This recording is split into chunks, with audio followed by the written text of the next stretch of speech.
तो हेलो नमस्कार प्यारे बच्चों। एसएससी जीडी 2026 के प्रैक्टिस सेट 12 यानी आज हम प्रैक्टिस सेट 12 को करने वाले हैं और एसएससी जीडी 2026 की ये सीरीज चली हुई है। तो आइए चलते हैं, मैं क्वेश्चंस पर चलता हूँ, मेरे पास ज्यादा समय नहीं है। यहाँ पर मैं 10 मिनट्स में 10 क्वेश्चंस आपको सॉल्व करके दिखाऊंगा। तो क्वेश्चन नंबर 1 हमारा क्या कहता है, तो मैं क्वेश्चंस को लिखूंगा नहीं, डायरेक्ट ही ऑप्शंस को लिखूंगा। तो ऑप्शंस में आपको क्लिक करना है और मैं क्वेश्चंस को आपको बोल के बताऊंगा। तो क्वेश्चन कहता है कि निम्नलिखित में से कौन सी संख्या 3 से विभाज्य है। तो 1 0 4 5 8 7 9 ये संख्या होगी। दूसरी संख्या हमारे पास क्या है, 1,84,577। तीसरी संख्या क्या है, 5,41,326। चौथी संख्या क्या है, 98,455। तो इनमें से आपको बताना है कौन सी संख्या ऐसी है जो कि 3 से कट रही है। इनका क्या कर लो, इनको चेक कर लो, यानी ये नंबर 3 से कटते हैं। हाँ जी, 9 नंबर कटता है 3 से, 8 और 1 9 कटता है, 4 और 5 9 कटता है, लेकिन 7 तो कटता ही नहीं, 7 बज गए, ये नहीं कट सकता। ऑप्शन नंबर बी क्या कहता है, 7 दूनी 8 और 1 9 कट गया, 4 5 9 कट गया, 14 नहीं कट सकता, 7 7 बज के नहीं कट सकता। हाँ जी, 6 कट सकता है, 3 कट सकता है, 2 और 1 3 भी कट सकता है, 5 4 9 ये कट सकता है, इसका 0 आ सकता है। ये 9 कट सकता है, 8 4 12 3 से कट सकता है, 10 नहीं कट सकता। तो option number C is the correct answer. तो option number C is the correct answer. ये संख्या चाहिए नीचे हुआ ना, 5,41,326 किससे कट जाएगी, ये संख्या 3 से विभाजित हो जाएगी। ये क्वेश्चन यूपी असिस्टेंट ऑपरेटर में आपसे पूछा गया था। आइए चलते हैं क्वेश्चन नंबर सेकंड पर। क्वेश्चन नंबर सेकंड हमारा क्या कहता है, तो क्वेश्चन नंबर सेकंड कहता है कि क्वेश्चन नंबर सेकंड वो कहता है कि 84 और 126, 84 126 और 168, 84 126 और 168 का क्या बताना है, एचसीएफ क्या बताना है, एचसीएफ आपको बताना है। एसएससी जीडी 2023 में पूछा गया क्वेश्चन। 50, 47 और 49 और 42। आप सभी को ऑप्शन से देख के बताओ कि कौन सा ऑप्शन हो सकता है। आप मैं एक बात सोच के देखूं तो 42 का दुगना होता है, यानी 42 दूनी 84, ये होता है 42 तिया 126 और 168 42 चौका 168, यानी एक ही एक ऐसा नंबर है जो सब में कॉमन आ रहा है, 42 42। तो option number D is the correct answer. वो क्या हो जाएगा, 84 126 और 168 का एचसीएफ क्या हो जाएगा, 42। आइए चलते हैं क्वेश्चन नंबर 3 पर। क्वेश्चन नंबर 3 हमारा क्या कहता है, तो क्वेश्चन नंबर 3 कहता है, एक आपको सीरीज दे रखी है। एसएससी जीडी 2024 में क्वेश्चन पूछा गया है। तो ऑप्शन क्वेश्चन कहता है कि 8400 डिवाइडेड बाई 2 माइनस 2100 प्लस में 15 गुना में 8, ये सीरीज दे रखी है और ये सीरीज आपको सॉल्व करनी है। तो ऑप्शन नंबर ए कहता है 2000, ऑप्शन नंबर बी कहता है 2060, ऑप्शन नंबर सी कहता है 2220, ऑप्शन नंबर डी कहता है 2180। तो आपको ये सीरीज सॉल्व करनी है। सबसे पहले डिवाइड कर दो, 2 से भाग करेंगे तो कितना आएगा, 4200, 4200 माइनस 2100 करेंगे तो डायरेक्ट 2100 ही यहाँ पे आ जाएगा। क्या आ जाएगा, 2100। 15 अट्ठे 120, यानी 120 जोड़ दो 2100 में तो कितना हो जाएगा, 2220। कितना हो जाएगा, 2220। ये था हमारा question number third. Question number third. तो आइए चलते हैं क्वेश्चन नंबर 4 पर। क्वेश्चन नंबर 4 हमारा क्या कहता है, क्वेश्चन नंबर 4 कहता है, एक प्रयोग में जल का अवर्तनांक, एक प्रयोग में जल का अवर्तनांक क्या है, 1.35। कितना है, 1.35।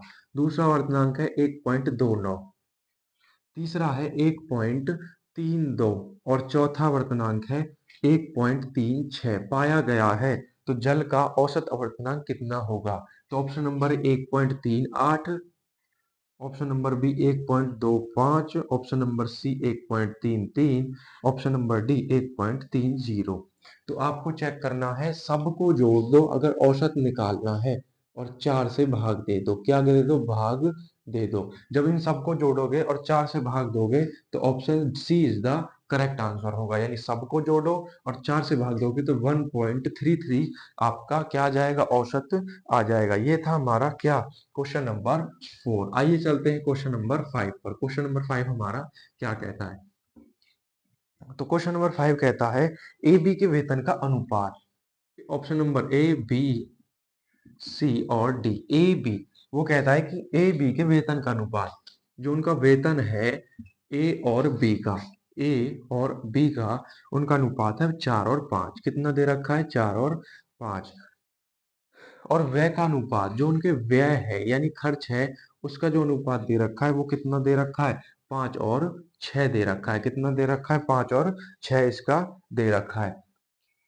वो कह रहा है कि दोनों क्रमशः, यानी ए तो बचा लेता है 200 रुपए। कितने रुपए बचा लेता है? और बी बचा लेता है 300 रुपए। कितने रुपए बचा लेता है? बी कितने बचा लेता है? तो 300 रुपए वह बचा लेता है।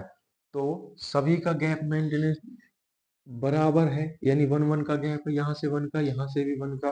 ठीक है जी। तो दोनों क्रमशः, तो ए बी, ए का वेतन बताइए। किसका वेतन बताना? ए का। किसका वेतन बताना है? तो ए का हमको वेतन बताना है। तो एक यूनिट की वैल्यू हमको कितनी दे रखी है? यहाँ से 300 रुपए। कितने रुपए दे रखी है? 300 रुपए एक यूनिट की वैल्यू दे रखी है। तो 300 रुपए जब एक यूनिट की वैल्यू दे रखी है, तो ऑप्शंस में पहले डाल लेता हूं। यहाँ से 300 option number B, 800 option number C, 1200 option number D, 1800।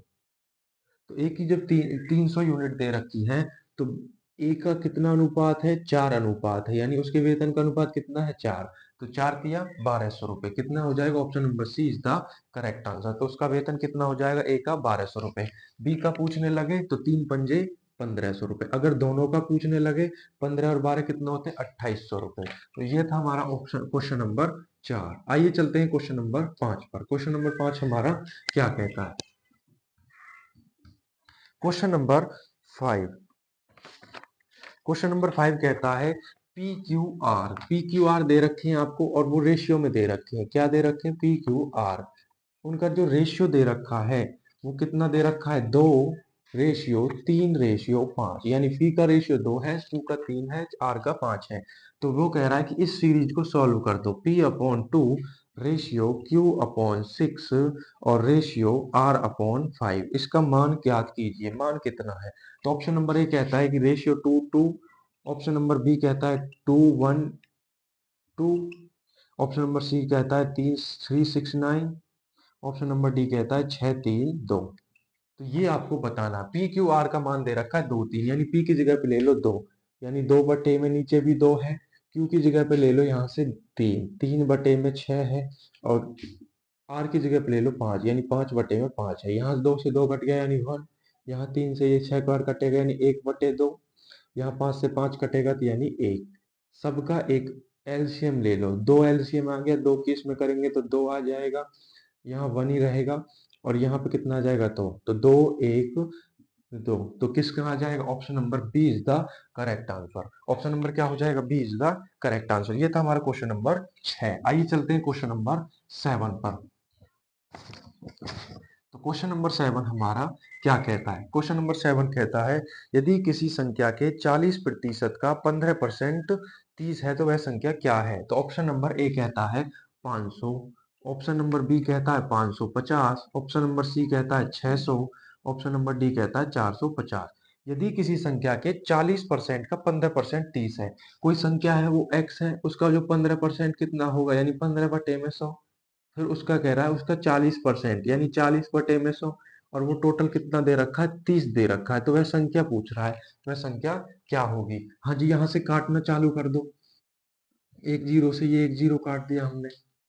5 दूनी 10 और 5 तिया 15, यानी x गुना में, तो हमें x की वैल्यू निकालनी है। तो यहाँ 30 ऊपर आ जाएगा और ये 100 ऊपर आ जाएगा, और गुना में 2 नीचे ऊपर आ जाएगा, 3 नीचे चला जाएगा, यानी 3 बच गया और हमारे पास 4 बच गया।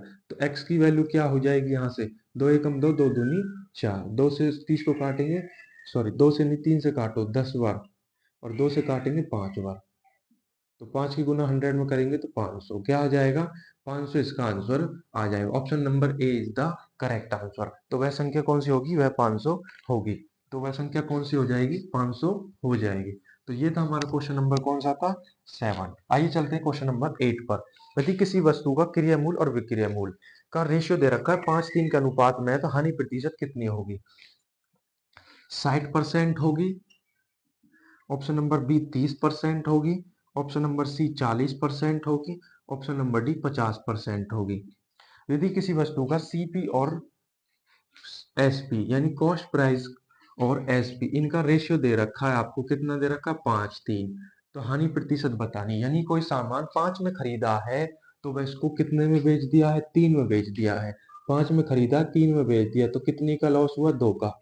किस पर हुआ है, 5 पर।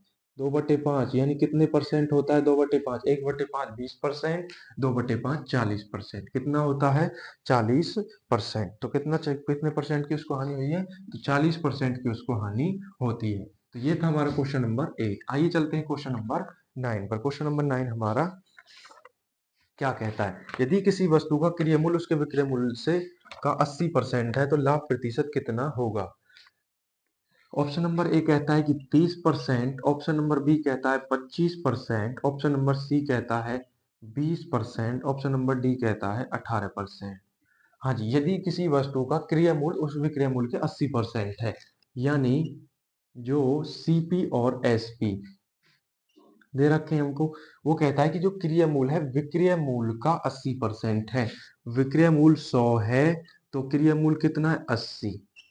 तो उसका लाभ प्रतिशत बताना है, यानी 80 का सामान 100 का बेच दिया, कितने का बेच दिया, 100 का। लाभ कितने का हो गया, 20 का। कितने पर हुआ है, 80 पर। एक जीरो से एक जीरो, यानी 1/4%। कितना हो जाएगा, 1/4 डायरेक्टली 25% होता है। कितना होता है, तो 25% का उसको क्या हो गया, लाभ हो गया है। कितने परसेंट का उसको लाभ हो गया, 25% का लाभ हो गया। तो क्वेश्चन नंबर 10, क्वेश्चन नंबर 10 कहता है एक कुर्सी का क्रय मूल्य 450 है, यानी जो एक कुर्सी है उसका जो सीपी है, कॉस्ट प्राइस, वो 450 रुपए है। कितने रुपए है, 450 रुपए। राजीव 10 कुर्सियां खरीदता है, ये जो 10 कुर्सियां खरीदता है वो कितने रुपए की खरीदता है, 3825 रुपए की। कितने रुपए की खरीदता है, 3825। 10 कुर्सियां खरीदने पर उसे कितनी छूट प्रतिशत, उसे मिलने वाला छूट प्रतिशत कितना है। तो ऑप्शन नंबर ए कहता है 15%, ऑप्शन नंबर बी कहता है 20%, ऑप्शन नंबर सी कहता है 25%, ऑप्शन नंबर डी कहता है 30%। राजीव 10 कुर्सियों का जो मूल्य है वो 450 रुपए है। एक कुर्सी का 450 रुपए, राजीव 10 कुर्सी खरीदता है 3825 रुपए में। तो 10 कुर्सियां खरीदने पर उसे कितनी छूट उसमें मिली है। जब एक कुर्सी का मूल्य 450 है तो 10 का कितना हो जाएगा, 4500। कितना हो जाएगा, 4500, यानी 4500 रुपये 10 कुर्सियों का मूल्य है। लेकिन उसने खरीदी कितने में है, वो कितने में खरीदी है, तो वो खरीदी है उसने कितने में, 3825 में। तो कितने कम खरीदी है, तो 675 रुपये कम खरीदी है, यानी उसने 675 रुपये बचा लिए। यानी एक 10 कुर्सियों पर उसको कितने रुपए बच गए, तो यानी 10 कुर्सियों पर उसको 675 रुपये बच गए। तो एक एक कुर्सी पर कितने बचेंगे, तो एक कुर्सी पर जो बचेंगे वो बचेंगे 67.5। एक कुर्सी की वैल्यू कितनी आ जाएगी, तो वो आ जाएगी 60। एक कुर्सी पर जो रुपए बचे हैं 67.5 उसके रुपए बचे हैं एक कुर्सी पर, यानी उसने टोटल पेएबल कितना करना था उसको, 4500 रुपये। तो 67.5 अपॉन में 45, आपको क्या निकालना है यहाँ से, कि उसने छूट प्रतिशत ज्ञात कीजिए, तो कितनी उसे छूट मिल गई है। भाई टोटल उसको पे करने थे 45, एक कुर्सी पर 67.5 उसको छूट मिल गई है। जब यहाँ पॉइंट हटा दो, नीचे किससे गुना हो जाएगी, एक जीरो और बढ़ा दो। हाँ जी, 2 जीरो से ये 2 जीरो खत्म हो जाएंगे। जब 450 से इसको आप भाग करोगे तो आप क्या कर दोगे, जब इसको आप इससे भाग करोगे तो आपका आएगा सीधा 15%। कितने परसेंट आएगा, 15% यहाँ से अप्रोक्सीमेटली आएगा। तो कितना आ जाएगा, 15% यहाँ से क्या आ जाएगा, अप्रोक्सीमेटली आ जाएगा। तो ये था हमारा क्वेश्चन नंबर 10। तो इस सीरीज में देखने के लिए बहुत बहुत धन्यवाद प्यारे साथियों, और ये सीरीज अगर अच्छी लगी हो तो वीडियो को लाइक करो, चैनल को सब्सक्राइब करो। बहुत बहुत धन्यवाद।